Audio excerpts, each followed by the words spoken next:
Olá, galerinha da 302, tudo bem com vocês? Vamos para mais uma aula de português sobre as atividades finais do capítulo 8. Nós vamos fazer uma revisãozinha dos conteúdos estudados nesse capítulo. Vamos lá? Contos de encantamento. No capítulo 8, nós falamos sobre este tipo de conto, não é mesmo? E os contos de encantamento, eles fazem parte dos contos de tradição popular.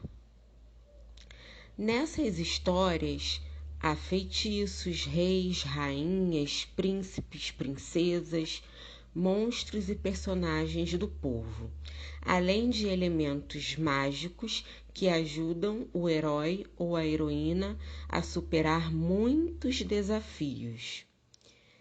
Muitas dessas histórias são parecidas com os contos de fadas tradicionais. Muitas vezes também são versões que foram trazidas pelos colonizadores portugueses, além de outros povos, como holandeses, franceses e entre outros. Esses contos permaneceram no nosso país, ganhando novas e variadas versões. Muitas vezes os contos se iniciam assim. Era uma vez. Mas não sabemos se esta uma vez realmente aconteceu, ou quando foi, se foi mesmo assim ou onde foi.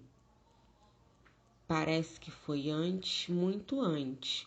Na verdade, esta uma vez está acontecendo enquanto o conto é contado, acontecendo no aqui e também no agora, entre quem conta e quem ouve. É um truque de magia. No presente, o passado já se foi ou já era. No entanto, o passado que era encanta o presente neste conto. Coisas de fadas. Esse pequeno, texto é de Elza Maria Vitória Weber Salles. Bem legal, não é, pessoal? Vamos continuar nossa aula. Analisando as partes de um conto. Então, nós vimos que os contos apresentam uma situação inicial. Então, durante o seu início, há uma situação de tranquilidade que, de repente, é rompida por um acontecimento que vai gerar um problema que os personagens precisam resolver, que nós chamamos de conflito gerador. Após gerado esse conflito, ocorre o desenvolvimento do texto. Durante o desenvolvimento, os personagens buscam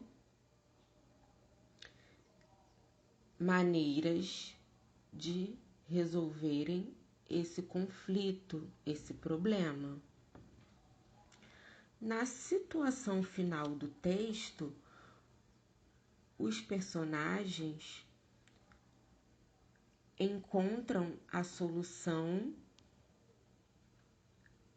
do problema, do conflito gerador, e chega o final da história, com a situação resolvida, com aquele e foram felizes para sempre. Não é mesmo? Já ouvimos, desculpe, muitas histórias assim. E durante o conto, nós observamos as falas dos personagens, durante o texto, e nós temos os narradores. Nós temos o narrador observador, que é aquele que apenas narra a história, e nós temos o narrador personagem, que participa e ao mesmo tempo narra a história. Ele é um personagem da história e está narrando. Tudo bem, pessoal? E muitas vezes também nós vemos nos contos de encantamento situações que nos lembram os contos de esperteza, de artimanha, onde os personagens, na verdade, utilizam da sua esperteza para conseguirem o que querem. Tudo bem? Vamos continuar com nossos estudos.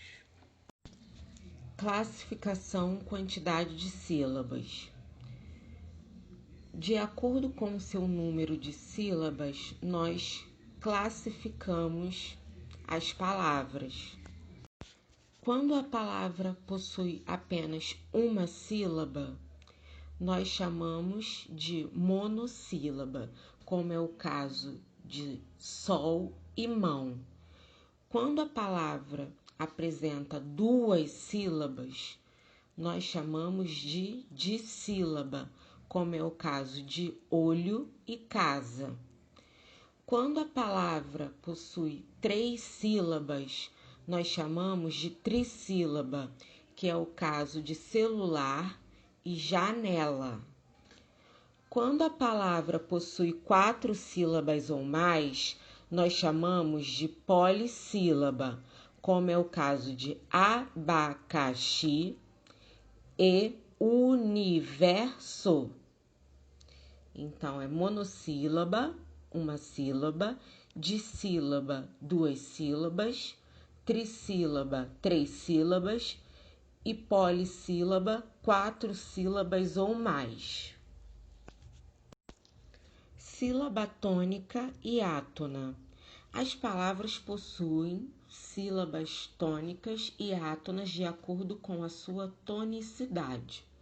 A sílaba tônica é aquela que pronunciamos com maior intensidade, é a sílaba mais forte. E a sílaba átona é aquela que pronunciamos com pouca intensidade, é a sílaba fraca.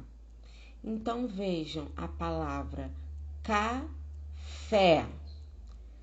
A sílaba tônica é fé.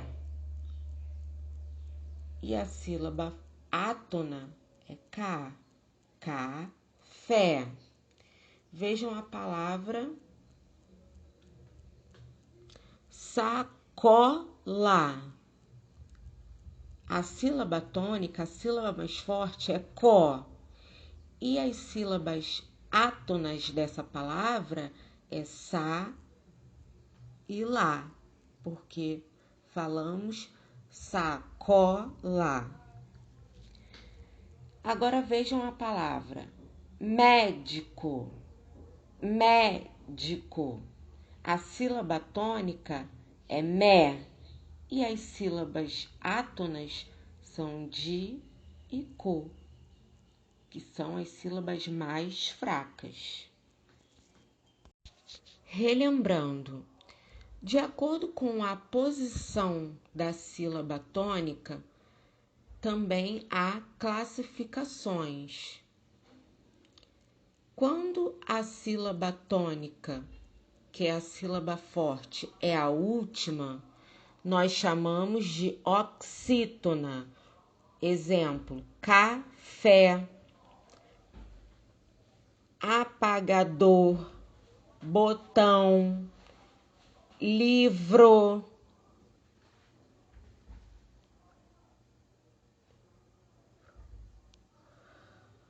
Quando a sílaba tônica é a penúltima, nós chamamos de paroxítona.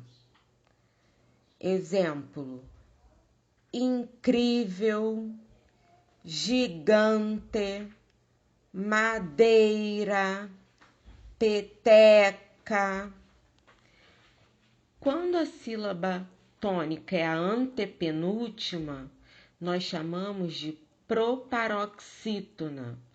Exemplo: médico, pétala, mecânico, lâmpada. Lembrando que as proparoxítonas sempre estarão acentuadas, seja com acento agudo ou circunflexo. Tudo bem, meus amores? Então aqui nós encerramos nossa revisão. Façam os exercícios e qualquer dúvida eu estou à disposição. Beijos e até a próxima.